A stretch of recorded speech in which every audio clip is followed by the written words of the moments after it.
तो दोस्तों वेलकम है आप लोग का it's all start with heavenly फिफ्टम की बिल्कुल एक और न्यू एपिसोड के अंदर। जैसा कि आप लोगों ने पिछले एपिसोड के अंदर देख ही लिया था, वांगी ना वहां पर ना फिदा जो उसका इफेक्ट होता है उसके ऊपर अटैक करने के लिए चला जाता है और वहां पर जो ही हॉरन होता है वो भी सामने से आ जाता है। तो दोस्तों अब यहीं से हमारे पार्ट की शुरुआत होती है। जैसे ही हमारे पार्ट की शुरुआत होती है हम लोग ना उस ना क्यून को देखते हैं और फिर वो कहती है कि तुम्हारी हिम्मत कैसी है वांगी के साथ ऐसे बात करने की, तुम्हें क्या लगता है कि तुम मेरे भांजे को ऐसे ही प्रोवोक कर सकते हो और मैं कुछ भी नहीं करूंगी, मैं तुम्हारी ऐसे की तैफी फेर के रख दूंगी। ये देख के ये हॉरन पीछे फिर अपने एल्डर्स बुलवाता है और वो कहते हैं कि तुम्हें क्या लगा मैंने सारे एल्डर्स वहीं पे भेज दिए, स्काई इफेक्ट के पास और कोई भी एल्डर नहीं है। और उस वक्त ना वहां पे ये देख के ना जो ना क्यूनलान होती है वो वांगी कहती है, कहती है कि वांगी मैं ना इन सारे एल्डर्स को संभालती हूँ, तुम ना इन दोनों को संभालो पकड़ के, यानी ये जो स्पिरिट है और इसके अलावा ये हो रहा है ना उसको। और उस वक्त वहां पे ये हो रहा है ना अपनी पावर चार्ज करते हुए कहते हैं वांगी अब मैं पहले से ज्यादा पावरफुल हो गया हूँ, मेरा cultivation level nif and four level के बिल्कुल करीब आ चुका है। कहते कि अब तो तुम मेरे से फाइट भी नहीं ले सकते और कहते कि आज तुम यहीं पर मरोगे। लेकिन उस वक्त वांगी आगे बढ़ता है और उसके ना बॉल्स के ऊपर जोर से लात दे के मारता है और वो कहता है कि बोली जा रहा है बोली जा रहा है, कुछ करके नहीं दिखा रहा। क्या तुझे क्या लगा मैं वहां पे खड़ा होकर गोटियां कह रहा था, मैं अपनी पावर इंक्रीज नहीं कर रहा था। ये देख के फिर ये हो रहा कहते कि वांगी तू तो एक नंबर वाला बेशर्म है, क्या तुझे नहीं पता लात ऐसी जगह पे नहीं मारनी चाहिए, क्या तू किस किस्म का हीरो है। लेकिन उस वक्त वहां पे वांगी आगे बढ़ता है और उसको एक और लात दे के मारता है और वांगी कहता है कि वैसे तो ये कहा किसने मैं कोई हीरो हूँ। और उस वक्त वहां पे ये हो रहा है गुस्से में आके वांगी के मुंह पे एक जोरदार पंच मारता है। अब ये देख के ना वहां पे जो गोफ प्रिंसेस होती है वो खड़ी देख रही होती है और वो कहती है कहते कि ये दोनों ऐसे ही एक दूसरे को मारते पीटते ही रहेंगे, मुझे लगता है कोई बड़ा काम भी करेंगे। लेकिन उस वक्त ना वहां पर ना हम लोग ना क्यूनलान को देखते और वो पीछे देख कर कहते वांगी जरा होल्ड करके रखना, मैं अभी आ रही हूँ इन बूढ़ों को संभाल के। लेकिन उस वक्त वहां पे वांगी पीछे देख के कहते कमीना अगर फाइट करना ही चाहता तो आप मेरे से लड़ फिर। और ये कहने के बाद ना उस वक्त वांगी वहां से खिसकने लग जाता है। उस वक्त वहां पे ये और भी वांगी का पीछा करने लग जाता है, मगर ब्लडी प्रिंसेस कहते कि तुम उसके पीछे ना जाओ, यहाँ पे जरूर कुछ गड़बड़ है। और उस वक्त वांगी ना हल्का करके उसको वहां पे ले भी जाता है, जहाँ पे उस वक्त ना वांगी कहते कि अब मेरी बारी है। और उस वक्त अपने पास से कुछ बोतलें बाहर निकालता है और सीधा ये और पे फेंक देता है, जिस वजह से वहां पे एक बहुत ही बड़ा धमाका हो जाता है। ये देख के ब्लडी प्रिंसेस कहते कि हॉरन क्या तुम ठीक तो हो। और फिर हम लोग ने ही हॉरन को देखते जिसकी हालत बहुत ही ज्यादा खराब हुई खड़ी होती है और फिर वो बोलते कहते कि वांगी तूने हर बार की तरह फिर किसी टेक्निक का यूज कर लिया है। ये देख के ऊपर वांगी कहते कि तू इतना बेवकूफ है कि हर बार किसी न किसी जाल में फंस ही जाता है। और उस वक्त वहां पे ब्लडी प्रिंसेस कहते कि हॉरन क्या तुम ठीक तो हो। लेकिन उस वक्त ना वहां पे ये हॉरन ना सीधा ब्लडी प्रिंसेस की तरफ देख के कहते तुम देख क्या रही हो, जल्दी करो आगे बढ़ो और वांगी को मार दो। लेकिन उस वक्त ब्लडी प्रिंसेस चुपचाप खड़ी रहती है और अपने दिल में बोलती है कहते कि मैं वांगी को नहीं मारना चाहती। और उस वक्त ना वहां पर ना जो वांगी होता है वो बोलता है कहता है कि तुझे क्या लगता है कि मैं तो यार छोड़ दूंगा, आज तेरी बॉडी की भी ऐसे की तैफी फेर दूंगा, ऐसे तेरी सर्जरी करूंगा। और ये कहने के बाद ना उस वक्त ना जो वांगी होता है वो सीधा आगे बढ़ने लग जाता है। ये देख के ब्लडी प्रिंसेस ना ये और की जान बचाने के लिए वांगी का बैग सीधा उसकी तरफ वापस फेंक देती है और वो कहती ये लो इसको छोड़ दो। लेकिन अचानक सिस्टम को नोटिफिकेशन आता है और सिस्टम बोलते कहते कि नहीं बहुत देर हो गई है क्योंकि मिशन का टाइम पहले का खत्म हो गया, अब तेरी इज्जत गई। अब ये देख के वांगी कहते कि ये क्या, लेकिन मुझे बैग तो मिल गया है। लेकिन उस वक्त वहां पे ना वांगी शैतानों की तरह हंसने लग जाता है और वो कहते हैं लेकिन पनिशमेंट भी बुरी नहीं है, अच्छा मुझे बैग भी मिल गया और पनिशमेंट भी मिल गई है। लेकिन उस वक्त ना हम लोग ना फिर क्यूनलान को देखते हैं और इस टाइम ना वो उनके साथ फाइट कर रही है। लेकिन अचानक से क्यूनलान बिल्कुल आउट ऑफ कंट्रोल हो जाती है और वो कहते अचानक से मुझे क्या हुआ है, मेरा वांगी के पास जाने का बहुत ज्यादा दिल कर रहा है, मैं अभी अभी वांगी को चाहती हूँ। और ये कहने के बाद ना उस वक्त ना क्यूनलान वहां पे एक बड़ा धमाका करती है, सबको उड़ा के फेंकती है और सीधा वांगी की तरफ भागने लग जाती है। और उस वक्त ना अचानक से जो वांगी होता है और ब्लडी प्रिंस होता है वो उसी तरफ देख रहे होते हैं, क्यूनलान बहुत ही ज्यादा तेज से आ रही होती है। और फिर वहां पे क्यूनलान शैतानों की तरफ हंसते हुए कहते वांगी अब तुम मेरे हो, मैं तुम्हें बिल्कुल भी नहीं जाने दूंगी, आज हम लोग वर्ल्ड को अच्छे तरीके से एंजॉय करेंगे। ये देख के वांगी भी डर जाता है और वो कहते कि नहीं ये तो बहुत ही ज्यादा वाइल्ड है, अगर ऐसे ही चलता रहा तो इसने मेरी वाकई में ऐसी तैफी फेर देनी है। और उस वक्त वहां पे क्यूनलान ना सीधा वांगी के ऊपर आके बैठ जाती है और उस वक्त वहां पे वांगी कहते कि दिन का वक्त है, ये तुम करना क्या चाहते हो, मुझे जाने दो क्यूनलान। लेकिन उस वक्त ब्लडी प्रिंसेस ना वहां पे ना यू और को लेकर जाने लग जाते और वो कहते यही तेरा वक्त है, जल्दी कर यहाँ से खिसक जा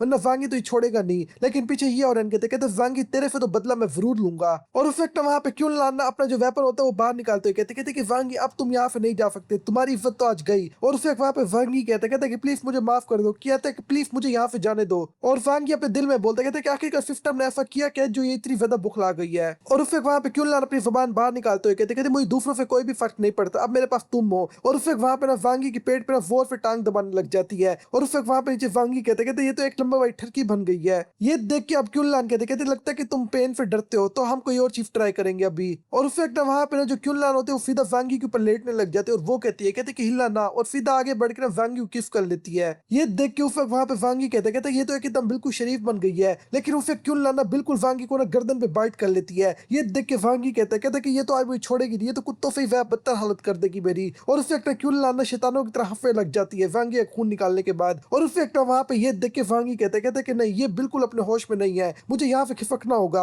और ये कहने के बाद ना उस वक्त वांगी वहां पे भागने लग जाता है और जो क्यूनलान होते हैं वो वांगी का पीछा करने लग जाते हैं और हमारा सीन सीधा डॉ फैक्ट पे शिफ्ट हो जाता है। अब जहाँ पर ना अब भी ना जो स्काई फैक्ट का लीडर होता है वो ना वहां पे ना जो वांगी की मास्टर होती है उससे लड़ रहा होता है। जहाँ पे वांगी की मास्टर बोलती है, कहते तुझे क्या लगा, तू मेरा ओपोनेंट है, तू मेरा ओपोनेंट पहले भी नहीं था, अब भी नहीं था, मैं तुझे छोड़ूंगी नहीं। और इस टाइम ना स्काई फैक्ट के ना जो लीडर होता है उसकी बहुत ही ज्यादा बुरी तरीके से पिटाई हो रही होती है, जो ना सीधा नीचे आके गिर जाता है एंड में इतनी मार खाने के बाद। लेकिन थोड़ी देर बाद ना वो आखिरकार ना अपने होश में आ जाता है और वो कहता है कि आखिरकार मैं अपने कंट्रोल में आ गया। कहता है कि मेरा जो कमीना डिसाइपल ये हो रहा है ना उसी ने ही मेरे साथ ये सब कुछ किया है। और उस वक्त ना वहां पर ना हम लोग ना सीधा ना यून जाओ को देखते हैं जो उसकी गर्दन में तलवार रख देती है और वो कहती है, कहते कि बहाने देना बंद कर, चाहे जो मर्जी है, तेरे स्काई फैक्ट ने हमारे क्लैन पे अटैक किया है, इस मामले को मैं ऐसे नहीं जाने दूंगी, तेरी गर्दन उड़ा के ही आज यहाँ से भेजूंगी। ये देख के स्काई फैक्ट का लीडर कहते कि प्लीज एक मिनट रुको, मेरी बात तो सुनो, हमारे जितने भी जो ट्रेजर है वो देख के ना मैं ना तुम्हारी बात को ना मान लूंगा और कहते कि इसके अलावा ना तुम्हारी जो भी आगे डिमांड है वही पूरी कर दूंगा। लेकिन उस वक्त ना हम लोग सीधा वांगी को देखते हैं जो भागता हुआ ना सीधा यूनजाओ की तरफ आ रहा होता है और वो कहता है कि मास्टर प्लीज मुझे इससे बचा लो।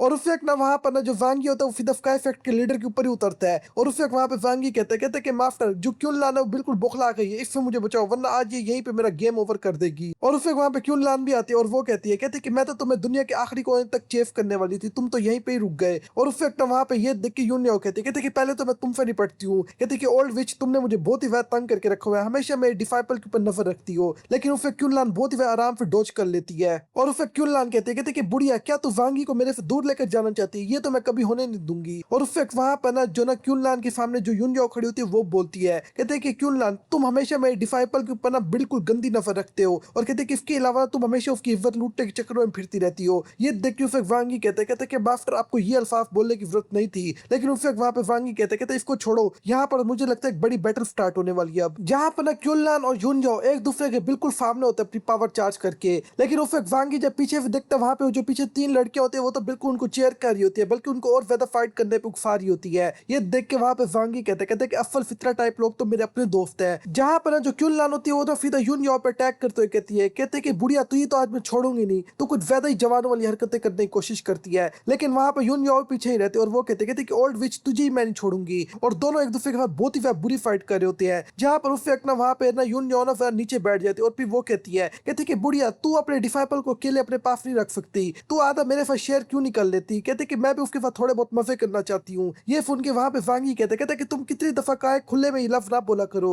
लेकिन उस वक्त ना वहां पे यूनजाओ शर्माते हुए कहते कि ये तुम क्या बोल रही हो फजूल बात, अब मैं तुझे छोड़ूंगी नहीं। और उस वक्त ना वहां पे वो कहती कि मैं फिर वांगी को तुमसे प्रोटेक्ट करना चाहती हूँ। और ये कहने के बाद ना अपनी फोर्ट फॉर्मेशन ओपन करती है और सीधा जाके जो क्यूनलान होती है उस पर अटैक कर देती है। उस वक्त वहां पे क्यूनलान कहते कि तुम्हें क्या लगता है कि मैं तुमसे पीछे रहने वाली हूँ, मैं भी तुम्हें आज बता दूंगी मैं क्या क्या कर सकती हूँ। ये देख के यूनजाओ कहते देखते हुए तुम कितनी देर तक रिविफ्ट कर सकती हो फॉर्मेशन को, जहाँ पे उस वक्त यूनजाओ बोलती है कहते कि जब तक तुम मुझे वांगी नहीं दे देती। और उस वक्त वहां पे ना वो जो 5 लड़के होते हैं वो भी बिल्कुल शौक हुई खड़ी होती है और वो कहते बैटल तो बड़ी खतरनाक चल रही है। जहाँ पे ना उस वक्त लान लान बोलती है कहते कि ब्रदर तुम देख रहे हो बैटल कितनी ज्यादा खतरनाक है, कहते कि मास्टर पे आज बहुत ही ज्यादा गुस्से में है। ये देख के उस वक्त वहां पे वांगी कहता है कि असल में ना ये मेरी वजह से नहीं, इनकी अपनी भी थोड़ी बहुत राइवली है और ये दोनों एक दूसरे से वैसे भी नफरत करती हैं। कहते कि अपनी राइवली की वजह से भी ये दोनों आपस में ऐसे ही फाइट कर रही हैं। लेकिन उसे सिस्टम का नोटिफिकेशन आता है और वो कहता है कि पनिशमेंट एंड हो गई है, जहाँ पे उसे ना क्यूनलान वापस अपने होश में आ जाते हैं। लेकिन इसका फर चकरा रहा होता है और वो कहती है कहते मेरा फर क्यों चकरा रहा है और इस टाइम मैं हूँ कहाँ पर, कहते कि लगता है कि मैं किसी न किसी स्पेल के नीचे आ गई थी। उस वक्त वांगी कहता कि आखिरकार लगता है नॉर्मल हो गई है। लेकिन उस वक्त यूनजाओ कहते कि अब देख मैं तेरे पर कितना वैक खतरनाक अटैक करके आज तेरा गेम यहीं पे ओवर कर दूंगी, तुम जैसी लड़की बहुत ही वैस शेमलेस है, हमेशा मेरे डिसाइपल के पीछे रहती है, ठरकी कहीं की। ये देख के उस वक्त वहां पे ना जो क्यूनलान होते वो हफ्ते कहती कि भाई ठीक है मैं भी देख लेती हूँ। और उस वक्त ना वहां पर वो सीधा वांगी की तरफ बढ़ती है और वो कहती तुम भी बड़ी ठरकी हो, कहते क्योंकि इतने खूबसूरत डिसाइपल को फिर अपने पास रखी खड़ी हो। और उस वक्त ना वो सीधा वांगी के पास आते उसको गले लगा लेती और वो कहती कि तुम्हें वांगी की इतनी परवाह है जैसे मुझे, देखो मैंने उसको कैसे गले लगाया, क्या तुम इस तरीके से उसको कभी गले लगाओ, तो कहते कि तुम्हें फिर उसकी इतनी परवाह क्यों है। लेकिन उस वक्त ना वहां पे यूनजाओ गुस्से में और ज्यादा बुखला जाती है और वो कहते इतनी हिम्मत मेरे डिसाइपल के साथ मेरे ही सामने फ्लर्ट कर रही हो। लेकिन क्यूनलान उस वक्त वहां पे जाते हुए कहते कि आज मेरा फाइट करने का जरा ही मूड नहीं, इसलिए मैं यहाँ से खिसकी बाद में आके मिलूंगी। और उस वक्त ना वहां पे यूनजाओ कहती कि मैं तो ऐसे नहीं भागने दूंगी, मगर आखिरकार क्यूनलान वहां से भाग जाती है। पीछे यूनजाओ गुस्सा करते हुए कहती कि अगली बार मिली ना मैं अगली बार तो इसको बिल्कुल नहीं जाने दूंगी। और उस वक्त वहां पे वांगी कहता है कि अच्छा मास्टर वो चली गई, और वांगी अपने दिल में बोलता है कहता अच्छा वो चली गई है वरना आज इस तरीके से मास्टर कभी भी ना मानती। लेकिन उस वक्त ना वहां पे ना हम लोग ना वही वांगी की दो दोस्तों को देखते हैं जिन्होंने स्काई फैक्ट के लीडर को पकड़ा हुआ होता है और उस वक्त स्काई इफेक्ट का लीडर रोते हुए कहता है, कहता है कि इतनी ज्यादा बेइज्जती मेरी आज तक नहीं हुई, यहाँ तक कि ये जो छोटी लड़की है ये मुझे बुली कर रही है। और उसे यून जो गुस्से में आगे बढ़ते हुए कहते कि अब तुम्हारी बारी, तुम्हें तो मैं दफनाने की जगह भी नहीं दूंगी। और उसे वहां पे वांगी कहते कि बेचारा यही रह गया, अब ये बड़ी बुरे तरीके से पिटेगा, इसका सारा गुस्सा ना जो क्यून लान का है ना वो इसी के ऊपर ही उतरेगा आज। और उस वक्त वहां पे ना वो बिल्कुल रोते हुए कहते कि इसमें मेरी कोई भी गलती नहीं है, ये हो रहा है इनकी गलती है, उसी ने अफल मुझे काबू किया था। उस वक्त ना वहां पे ना वो कहते प्लीज मुझे माफ कर दो, तुम जो कहोगी मैं वही करूंगा, हर ट्रेजर दे दूंगा अपने क्लैन का। ये सुन के यूनियॉफ को दूर पटकती है और फिर वो कहते कि ठीक है मैं तुम्हारी लाइफ छोड़ रही हूँ, मगर तुम्हें अपने उस कमीने डिसाइपल को हर सूरत में खुद मारना होगा। और इसके अलावा तुम्हारा जो स्काई फैक्ट है कल अपने सारे ट्रेजर लेके आएगा और हमारे डॉ फैक्ट के आगे आके पूरे तरीके से झुक जाएगा। उस वक्त ना वहां पर वो हल्का खड़ा होते हुए कहते कोई बात नहीं, अपने दिल में ये लफ्ज बोल रहे इस टाइम, ये कहते कि अगर मैं जिंदा हूं तो मैं कोई ना कोई मौका ढूंढ लूंगा और अपने क्लैन को फिर ताकतवर कर दूंगा। लेकिन उस वक्त ना पीछे वांगी उसके पीछे आता और वो कहता है कि वो तो ठीक है, कहते कि मगर एक बात याद रख, तू यहाँ से ऐसे नहीं जाने वाला, अगर तू ऐसे ही मुंह उठा के आ गया तो ये कुछ ना कुछ तो दे के जाना पड़ेगा, या तो इज्जत या तो कपड़े या तो पैसा। और उस वक्त वहां पे वो बेचारा अपना सारा पैसा निकाल के ना वांगी को दे देता और वो कहता है कि तुमने मेरे कपड़े भी ले लिए हैं। और वांगी फिर को टांग मार के दूर फेंकते हुए कहते ये तू क्या कह रहा है, ये कोई चोरी नहीं है, ये तो बल्कि हमारे कल्टीवेशन की रिसोर्सेज है जो असल में ना हम लोग जीतने वाले से ले सकते हैं। जहां पर वांगी के सारे दोस्त ना फिर ट्रेजर को घेर के बैठ जाते हैं और वो कहते कि हम तो बहुत ही ज्यादा अमीर हो गए। और वहां पर हम लोग ना स्काई फैक्ट के लीडर को वहां से उड़ के जाते हुए देखते हैं, जो बेचारा भागते हुए कह रहा होता है, कहता है कि आप लोगों का बहुत बहुत शुक्रिया, आप लोगों ने मुझे यहाँ से जिंदा जाने दिया। जहां पर उस वक्त वांगी अपनी मास्टर के पास जाता है और वो कहते कि मास्टर जो हेवन इफेक्ट है इससे रिलेटेड आप फ्यूचर में क्या करना चाहती है। और इस टाइम वांगी अपने दिल में बोलता है, कहता है कि जल्दी से बात को घुमा दो वरना क्यून लान वाली बात दोबारा आएगी ना मास्टर मुझे पीट देंगी। ये सुन के वहां पे यूनियो कहते कि हेवन इफेक्ट का गेम ओवर हो गया है, कहते कि इसकी इस टाइम पावर आधी से भी कम हो गई है और कहते कि अब ये पावरफुल क्लैन में से एक नहीं है, तो कहते कि फिर डील करना मुश्किल नहीं होगा और अब फिर डॉग क्लैन के नीचे आएगा हमेशा। लेकिन उस वक्त वहां पे यूनियो जरा उदास होते हुए कहते कि मगर मेरी असल जो मुश्किल है और असल जो परेशानी है ना वो ना हेवनली टर्बुलेशन है। और उस वक्त वहां पे वांगी कहते क्या हेवनली टर्बुलेशन, ये तो हर 4 साल में एक बार आती है। तो दोस्तों यहाँ पे मैं थोड़ा बहुत आप लोग को हेवनली टर्बुलेशन के बारे में समझाता हूँ। हेवनली टर्बुलेशन असल में एक आसमानी बिजली है और दोस्तों जब किसी बंदे का कल्टीवेशन लेवल बहुत ही ज्यादा पीक पे चला जाता है ना तो दोस्तों हेवनली टर्बुलेशन उसके ऊपर गिरती है और हर 4 साल में ना ये एक दफा उस बंदे के ऊपर जरूर गिरती है। अगर वो बंदा इस हेवनली टर्बुलेशन को सर्वाइव कर जाता है किसी तरीके से तब दोस्तों उसका जो पावर लेवल है वो इंक्रीज कर जाएगा और दोस्तों अगले रीलम में चला जाएगा। और यहाँ पे यून जो भी यही कह रही होती है, लेकिन उस वक्त वांगी उदास होते हुए कहता है कि मगर मैं नहीं चाहता कि जो मेरी मास्टर वो मुझे छोड़ के अगले रीलम में चली जाए। तो दोस्तों उसको हम लोग ना हेवनली रीलम भी बोलते हैं यानी अपर रीलम बोलते हैं। और इस टाइम ना वांगी कहता है कि मुझे पता है मास्टर मैं थोड़ा बहुत सेल्फिश हूँ, इस वजह से मैं ये लफ्ज बोल रहा हूँ। और वहां पे जो बाकी के डिसाइपल होते हैं वो भी रोने धोने लग जाते हैं और वो कहते कि मास्टर हम नहीं चाहते कि आप ऊपर रीलम में जाओ। ये फोन के वहां पे उसे यून जाओ कहते कि वैसे मैं भी ये सब कुछ नहीं करना चाहती, कहते कि लेकिन अगर मैं ना ऊपर वाली रीलम में नहीं जाती तो कहते कि जो हेवनली टर्बुलेशन है मेरे ऊपर उल्टी पड़ जाएगी जिस वजह से मैं वहीं पर मौके पे मारी जाऊंगी। और फिर यूनियो बोलते कहते कि अगर कोई भी बंदा ना ये जो मोर्टल वर्ल्ड है ना इसकी पावर की लिमिट से ऊपर चला जाता है तब उसके ऊपर हेवनली टर्बुलेशन आती है और हेवनली टर्बुलेशन हर वक्त उसको ढूंढ के रहती है और उसके ऊपर जरूर गिरती है। अगर बंदा उसको पार करेगा तो वो अपर वाले रीलम में चला जाएगा क्योंकि हेवनली टर्बुलेशन भी नहीं चाहती कोई बंदा ना इस नीचे वाले वर्ल्ड में रुके अगर वो इतना ज्यादा पावरफुल हो गया है क्योंकि इससे वर्ल्ड का बैलेंस बिल्कुल अनस्टेबल हो जाएगा। ये फोन के उससे ना वहां पे वांगी बोलते कहते कि इसका मतलब है कि चाहे जो मर्जी कर लो इसको पूरे तरीके से कभी भी नहीं टाला जा सकता।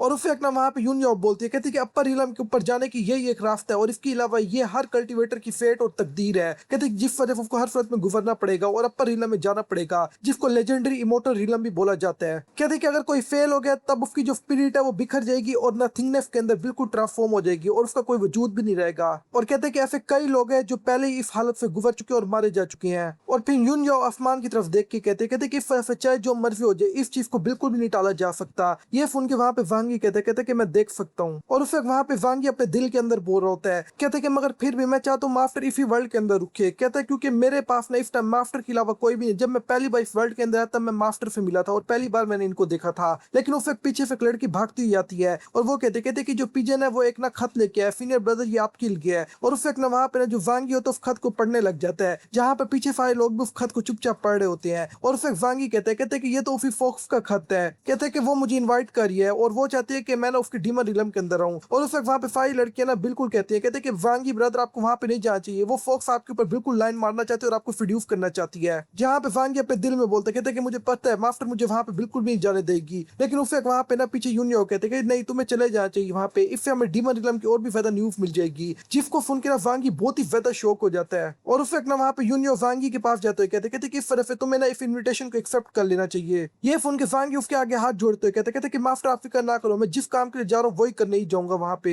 और उसे ना वहां पे यूनियन जाते हुए कहते कहते कि मुझे पता है कि तुमने असल में अपने आप को बहुत ज्यादा स्ट्रॉन्ग किया है और कहते तुम आगे भी आराम से सर्वाइव कर लोगे। कहते कि सिर्फ मैं अपने कमरे में आराम करने के लिए वापस जा रही हूँ। ये देख के वहां पे सांगी मास्टर को रोकता और कुछ कहना चाहता है और उसे ना वहां पे रुक जाता है, जिसको फोन की उसकी मास्टर बोलती कहते क्या तुम कुछ कहना चाहते हो, लेकिन उसे सांगी अपने दिल में बोलता है कहता कि वैसे तो मैं इनको आई लव यू कहना चाहता हूँ, कहते कि मगर मुझे पता है मास्टर मुझे कुत्ता बना के मारेगी। और उसे वहां से जब यूनजो को कोई जवाब नहीं मिलता वो जाते हुए कहती है अपने दिल में कहते मुझे पता है ये मेरे से क्या करवाना चाहता है और क्या कहना चाहता है, कहते कि मगर इसको थोड़ा ग्रो करना पड़ेगा, अभी भी इसको अपनी कल्टीवेशन पे तवज्जो देने की बहुत ज्यादा जरूरत है। और उसे ना वहां पे पीछे वांगी कहते कि मास्टर फिक्र ना करो, मैं फ्यूचर में इतना पावरफुल होऊंगा कि मैं आपको भी आराम से प्रोटेक्ट कर लूंगा। ये फोन के उसे ना यूनियन वहां से जाते हुए कहते कि मुझे पूरे तरीके से यकीन है। और उसे वहां पे सिस्टम का नोटिफिकेशन भी आ जाता है जहां पे ना वो ना वांगी को कहते कि फिर जल्दी करो साउथ अरीना में जाओ और फोक्स गर्ल से मिलो और अपना मिशन कंप्लीट करो, अगर फेल होगा ना तब तो मैं एक कुत्ता बना के रख दूंगा। ये फोन के वांगी बहुत ही ज्यादा डरते हुए कहते कि ये क्या, ये तो बिल्कुल पागल हो गया सिस्टम। कहते कि इससे तो एक चीज पता लग रही है जो सिस्टम है जान मुझ के तंग कर और मेरा मजाक ही उड़ा रहा है सिर्फ। और दोस्तों यहीं पे हमारा ये वाला पार्ट खत्म हो जाता है। मैं कोशिश करूंगा इसका नेक्स्ट पार्ट भी जल्द से जल्द एक्सप्लेन कर दूं, लेकिन दोस्तों अगर आप लोग को ये सीरीज पसंद है तो कमेंट जरूर किया करो, जिससे दोस्तों हमें आगे चल के पता चलता है कि ये सीरीज कंटिन्यू करनी है या यहीं पे छोड़ देनी है। तो दोस्तों मैं मिलता हूं आप लोगों से बिल्कुल एक और न्यू वीडियो के अंदर, तब तक के लिए आप लोग अपना अच्छे से ख्याल रखना।